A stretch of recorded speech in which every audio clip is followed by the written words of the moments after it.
L'Agence française de normalisation, l'AFNOR, a élaboré un système de management de projet contribuant à l'économie circulaire qui vise à structurer la démarche dans les entreprises.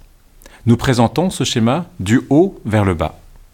Le point d'entrée est de cartographier et de penser les stratégies de déploiement présents et potentiels dans l'entreprise, telles que les approvisionnements responsables, l'éco-conception, la symbiose industrielle, l'économie de la fonctionnalité, l'économie de partage, les stratégies d'allongement et d'intensification d'usage des produits et la réutilisation en fin de vie des composantes et des produits.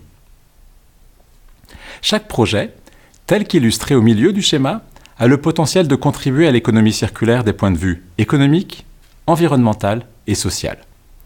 Maintenant, comment structurer une démarche qui donnera de la cohérence à ces projets dans l'entreprise? Comment ce système de gestion se met-il en place? Le processus comprend 4 étapes. La première étape formalise l'engagement de l'organisation. Cet engagement est manifesté par le leadership qui définit une politique qui précise les rôles et les responsabilités.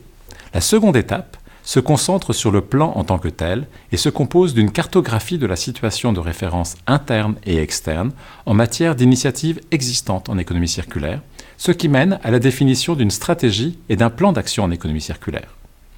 Parmi les bonnes pratiques liées à cette première étape, on met en avant le travail entre les départements ainsi qu'entre l'organisation et ses parties prenantes. La troisième étape est celle de la mise en œuvre et des suivis du plan d'action autour de cette politique en économie circulaire.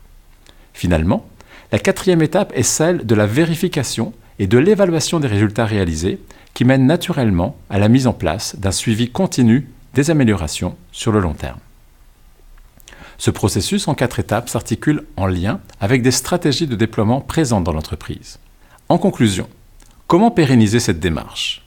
Selon l'AFNOR, la direction doit démontrer son leadership et son engagement vis-à-vis du système de management de projet en économie circulaire à partir de 3 conditions.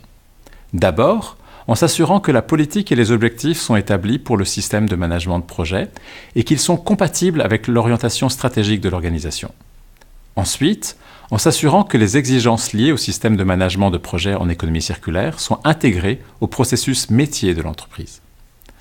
Enfin, en s'assurant que les ressources requises pour le système de management de projet en économie circulaire sont disponibles.